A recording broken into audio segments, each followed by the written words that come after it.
the NFL's oldest rivalry, the Packers and the Bears, gets us underway for the new NFL season. And of course, given it's Thursday night football, we welcome back in the Professor Brad Allen.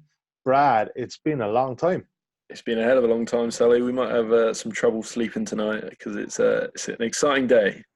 It is a very exciting day. Are you staying up for this, Brad? No, I'm not.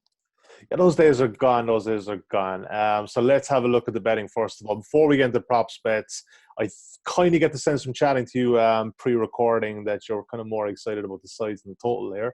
So we will look at the betting. Current betting, the Bears and the money line at 1.62. The Packers at 2.59. 3.5, that crucial half a point on the Packers, plus 3.5. Brad, your eyes are lighting up. I love it. 1.91 and 47 is the total, slightly favouring the under. I've totally given the game away, Brad. You are liking the Packers here, but let's. I want to ask before we get into the Packers, because we have so many different question marks about this new head coach coming in, Matt LaFleur. He's coming over from the Tennessee Titans. He has that kind of Rams pedigree with Sean McVay beforehand. There's been murmurings that Rodgers apparently doesn't get on with him, but then again, he doesn't really get on with anyone. What are you kind of taking away from the offseason? It's so hard to know what to expect here, isn't it? Yeah, that is the thing. There's a hell of a lot of unknowns here. I think it can only get better. In my head, it's a bit like the Rams situation a couple of seasons ago where they had Jeff Fisher and then obviously Sean McVay comes in. Now, I don't think Matt LaFleur is Sean McVay, but I mean, he's obviously kind of studied under him. He's kind of, the young guy who's learned a lot from him and Shanahan. So he should be able to implement a bit more of it. Obviously, last season, he didn't do that much in Tennessee, but he had Marcus Mariota and also Mariota had like a numb throwing hand for a lot of the season. So I'm hoping we can expect more out of him. Now, Rodgers has come out and said this week, that there will be more play action and this kind of thing. They will look to run the ball. And he said, don't expect us to be shooting the lights out week one because, he's still learning the offense. Yeah. He's had issues basically learning how to do play action properly. He doesn't like not being able to see the field. I've read interviews where Matt Ryan says you basically just have to trust it. You have to sort of almost close your eyes because you're looking the other way and just trust that it will unfold as it's been written up. So it is a learning curve, but I think it has to be an improvement from the old Mike McCarthy. Just send out 3 receivers. They'll do a slant and a curl, and they probably won't be open. Rodgers will take it off out of the pocket and he'll throw it away. And you're so right there because they were so predictable last season, Brad, weren't they? Yeah, absolutely. So I think they have to be good. And on the Bears side, I think the thing I'm most sure about in this game, if I'm sure of anything, is that the Bears won't score that well. So Trubisky graded pretty poorly by the likes of Pro Football Focus, who charted him, closely. His results were pretty good, but he threw a lot of interceptable balls. He threw a lot of inaccurate passes. And when that script ran out, the script that Matt Nagy drew up for him, the first 12, 15, 20 plays, then he fell off a cliff almost. And the Packers, as a divisional rival who've seen him now twice, they should be better able to defend those early passes. And if they're still in the game after the first half, I think they're the ones that are going to get stronger in this game. First half there, Brad, because that was an angle we kind of attacked towards the tail end of last season, was the Bears' first half handicap, because, like you said, he has a script. And credit where it's due with Matt Nagy. He's a terrific play caller. And when it goes well, it goes really well for the Bears. Yeah. And that is, that's the kind of threat to this play, that the Bears come out steaming. And, they're getting out to a nice early lead and unleash Khalil Mack on Aaron Rodgers. But as I say, I'm willing to bet that they've seen enough of this offense that they'll be able to keep them in check, and then they will come on strong in the second half. It's also worth mentioning probably the most improved unit on the field here is going to be the Packers defense, if you ask me. They signed 2 pass rushers, the Smiths, Zadarius and Preston, in the offseason, and drafted another pass rusher, I think, in the 15th pick. They signed Adrian Amos from the Bears. That's an interesting one. Clinton Dix going the other way. Say again? Yeah, Clinton Dix went the other way. They kind of did a trade there, didn't they? Yeah. I think the Packers defense is going to come on very strong here, and then obviously the Bears we know they were the best defence in the league last year, but we also know that they were lucky with takeaways. That's going to regress. And it's also worth mentioning the defensive coordinator situation here. That Vic Fangio he's probably regarded as the best defensive coordinator in the league. He plays a lot of zone coverage. It's quite murky. They had an interview on with like Shanahan McVay on ESPN in the off season. And they basically said that Fangio's scheme is the toughest to play against because you don't know what you're seeing. It's quite murky. The zones, they'll move to wherever the players are. You don't know what you're seeing. Now, Chuck Pagano comes in and he plays a lot more man, a lot less zone. And these corners, you listen to people like Andy Benoit, they say that the corners are great zone corners. Basically, the personnel fit that zone match scheme perfectly. They're not as good in man-to-man. And then they also lost their slot corner, Bryce Callahan. I can't remember where he's gone, but they brought in Buster Screen, who was one of the worst corners that Pro Football Focus charted last season. And so that's going to be a weakness, which we'll get to in the player props. Final thing to mention before we get into the picks will be how well divisional underdogs do in week 1 of the season. They're about 60% against the spread for the last 13 years now. Again, you can debate how much, how predictive that is, but a chap I taught NFL with, he ran that and found that, the kind of the p-value of a stat of that large over that larger sample is quite significant. So there probably is something to that.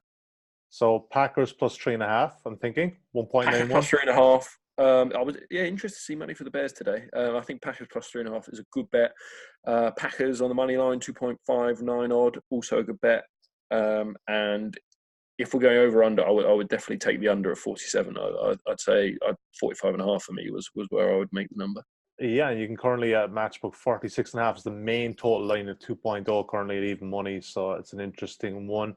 Couldn't tempt you in the first half total, Brad, at 20 flat 23 2.04. I would actually be more inclined to go the full game because, as you say, the Bears could get off to the hot scripted plays. Okay, let's move on to the player props. You live to prop, Brad. You really do. We live to prop, but absolutely the prop. It's not a big game tonight for you, though. But it looks for the thing so. It was a struggle, to be honest, Sully. Less data, new schemes. That's okay though. But one you're very keen on, and I can totally see the angle here because I think this is going to be a bit of a ball control offense for the Bears tonight to keep Rodgers on the bench. Mitchell Trubisky 246.5 his passing yards now. Looking at odds checker, a lot of sports books aren't up yet, but I can see some are at 240, 241. So obviously we're going under here, Brad. Yeah, obviously. Quick shout out to the Money Game, the Twitter account. Oh, Glenn, yeah. He's basically decided that odds checker is not fit for purpose with the with the props, and he's just set up his own Google sheet. I looked at that; it's very good. Yeah. Yeah, all free. He's not got any affiliate links or anything. Yep. He's just doing it to help the NFL fans out there, and so that's a good place to check it out. Under, because a lot of the reasons I laid out, that the Packers most improved unit defensively in this game, and then that Trubisky's not that good, to be honest. I would have made it about 225, so I think we're getting a little bit of value. 246.5 and currently at 1.84, and it's coming down. That means the professor's already on, so you want to get on early before he takes any more of it. One other one you were looking at, Packers wide receivers. And just before we get into this is kind of another angle that's kind of fascinating this year, because there has been this kind of knock on Rodgers that he just zones in on Devontae Adams. And not a bad tactic, to be fair, because Devontae Adams is a heck of a player. But he just doesn't seem to have trust in these young receivers. You're looking at Geronimo Allison here at 42.5. Are you thinking he might be becoming more trustworthy of these guys? I think he probably will try and spread it out a bit more. He's going to try and play within the confines of the scheme rather than just run around and wait for his favourite target to get open. But it's kind of what we touched on earlier. It's a little bit more about the matchup, that Allison's going to play in the slot and he's going to be against by far the worst Bears corner, who is this Buster Screen. I think let me just get the stat up here, of 22 corners who played 250 snaps last year, he was the worst corner charted by Pro Football Focus. And did they play him in the nickel as well, Brad, didn't they? Yeah. Yeah. So yeah, he will be the nickel corner going against the slot here. Nice.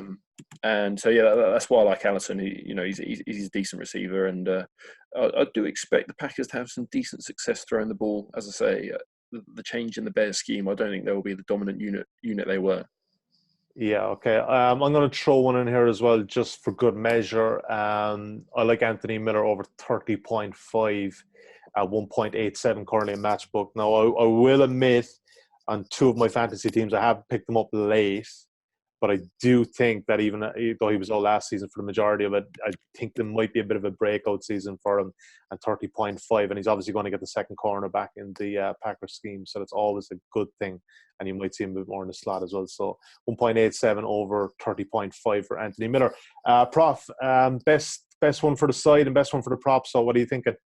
Yeah, I like that one as well. Looks like Miller will be the Bears' second option after Robinson, so Robinson, I think that's a nice one.